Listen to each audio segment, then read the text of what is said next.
এই চারটি যে দিয়েছি 0.5, 0.5-এর উপর আবৃত দশমিক, 0.5%, 5:6, মানে 5:6, পরে আসছি ব্যাপারটা। আর একটা ধরো এই 5%, এই দিলাম আর একটা। ভালো করে বোঝো, এই পাঁচটা ভালো করে তোমাদের জানতে হবে, চারটে না পাঁচটা দেখো। এখানে প্রথমে দেখো, ভালো করে বুঝবে। 5.5, এটাকে যদি আমরা কথায় বলি কি হবে? 5 দশাংশ। 5 দশাংশ, তা 0.5 মানে কি? 5/10, এই যে কারেক্টই করো। 5 একে 5, 5 2 10, তাহলে কত হলো? 1/2। তুমি 1কে 2 দিয়ে ভাগ করো, দেখবে এটা ফিরে পাবে। 1কে 2 দিয়ে ভাগ করো, এই দেখো 1কে 2 দিয়ে ভাগ করছি, দেখো ভাগ যায় না, দশমিক দিয়ে দিলে শূন্য হয়, দেখো 5 2 10, এই দেখো 0.5 ফিরে এসছে, দেখো। এই হলো ব্যাপার, প্রথমটা দেখলে। পরেরটা দেখো, পরেরটা ভালো করে বুঝবে, ভেরি ভেরি ইম্পর্টেন্ট, ভালো করে বোঝো। 5.5-এর উপর আবৃত দশমিক, এটা যেটা বলছি ভালো করে শুনবে এবং খাতায় লিখে নেবে, পারলে খাতায় লিখে নেবে, লিখতে হবে সবাইকে নিয়মটা। যে কটা আবৃত দশমিক থাকবে মাথার উপরে, ঠিক সে কটা নয় হয় নিচে। যদি বলে স্যার নয় হবে কেন, অন্য সংখ্যা হবে না কেন? অন্য সংখ্যা করলে হবে না, এটাই নিয়ম।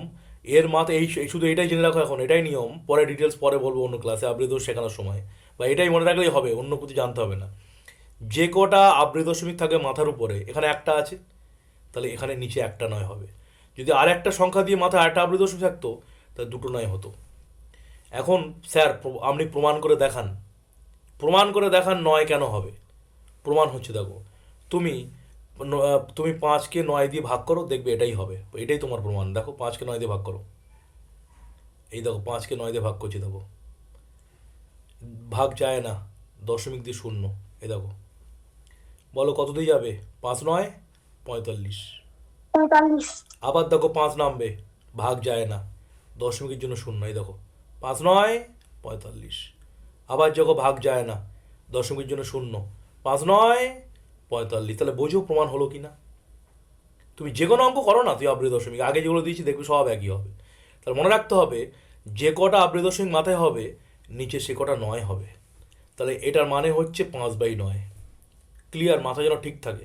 স্যার আর স্যার একটা, নিচেরটা 45 হবে। তার নিচেরটা কোথায় হবে? আচ্ছা, নিচে এই কথায় কথায় এটা 50 লিখে ফেলেছি।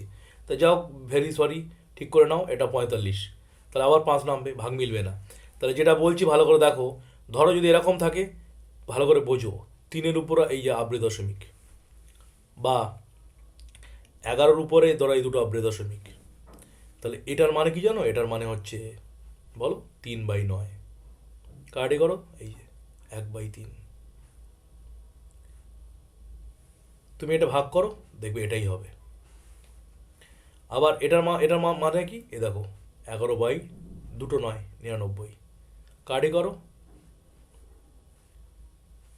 তুমি এটা ভাগ করো, দেখবে এটাই হবে। বোঝা যাচ্ছে আবৃত দশমিক এই ব্যাপারটা? ইয়েস অন্য, হ্যাঁ কি না? Yes sir. Yes sir. Yes sir. Yes sir. Sir ওটা তো হচ্ছে। এবার দেখো, আচ্ছা এবার থামো, এবার দেখো এটা দেখো, এটার কথা ভুলে যাও, এখন এটার কথা ভুলে যাও। তাহলে 0.5 মানে একটু আগে দেখলে 5/10। আর এটার মানে হচ্ছে বাংলায় বলে শতকরা, ইংরেজিতে বলে পার্সেন্ট। তো এটার মানে হচ্ছে 100 দিয়ে ভাগ। 100 দিয়ে ভাগ মানে এই 100 দিয়ে ভাগ, নিচে 100 চলে আসবে, এই যে 100 দিয়ে ভাগ 0.5%। 100 দিয়ে ভাগ মানে 100 নিচে, আর এখানে 10 তো আছেই, তাই মাঝখানে একটা গুণ বসে গেল। আর যদি মনে করো না স্যার, বোঝানোর সময় একদম কথা হবে না কিন্তু, বোঝানোর পর যা বলার, এই যে তাহলে কী হবে? 5/10, এটাকে 100 দিয়ে ভাগ, এই যে এটার মানে এটা উপরেরটা। এই, বুঝে গেলে ব্যাপারটা? এবার দেখো, এই যে ইস টু, এটাকে ইংরেজিতে ইস টু বলে রেশিও, বাংলায় বলে অনুপাত। তাহলে 5:6 মানে কি? 5/6। এই যে এটা ভাগ, এটা মানে ভাগ, এটা মানে অনুপাত, ভাগ, এই যে 5/6।